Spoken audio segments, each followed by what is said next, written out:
네, 꼭 1년 전 포항 지역이 지진 피해를 입었죠. 당시 건물 1층을 기둥으로 지탱시키고 그 공간을 주차장으로 활용하는 이른바 필로티 구조 건물의 피해가 크다 보니까 이 필로티 건물에 대한 내진 설계가 의무화됐는데 상당수 건물이 여전히 위험을 안고 있었습니다. 신재영 기자가 현장 취재했습니다.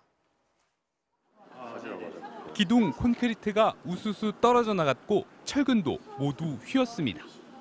지난해 포항 일대에선 이렇게 벽 대신 기둥으로 건물을 떠받치는 필로티 구조 건물에 피해가 집중됐습니다. 이런 피해 예방을 위해 지난해부터 2층 이상의 건물도 규모 6.0에서 6.5의 강진에 견딜 수 있도록 기준이 강화됐습니다. 이 내진 설계 기준은 제대로 적용되고 있을까? 지난 5월 사용 승인을 받은 서울의 한 5층짜리 필로티 건물에 가봤습니다. 설계도상으론 기둥 위로 2개 층만 있는데 실제 건물은 그 위로 2개 층이 더 올라가 있습니다. 그 기둥 자체가 처음 설계했던 그 받을 수 있는 자기 능력보다 2배 이상을 지금 더 받고 있는 거죠.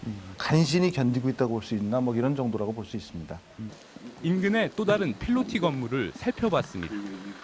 설계도에 없던 기둥이 1개 더 있습니다. 이 역시 지진이 나면 문제가 됩니다. 힘의 흐름이 완전히 바뀌거든요. 그래서 지진 같은 외력이 큰 힘이 오게 되면은 이놈이 거꾸로 건물에 악영향을 미치는. 이처럼 서울과 포항에서 지난해 11월 이후 지어진 5층 이하 필로티 건물 1,400여 곳의 내진 설계를 건축구조기술사회가 전수조사했더니 16.1%가 부적합 판정이 나왔습니다. 내진 설계가 제대로 이루어지고 또 그 내진 설계대로 시공이 됐는지를 사후 확인하는 절차를 좀 강화시키는 것이 저는 필요하다고 생각합니다. 국토부는 내진 설계를 지켰는지 확인을 강화하도록 건축법 시행령을 연말까지 개정하겠다고 밝혔습니다.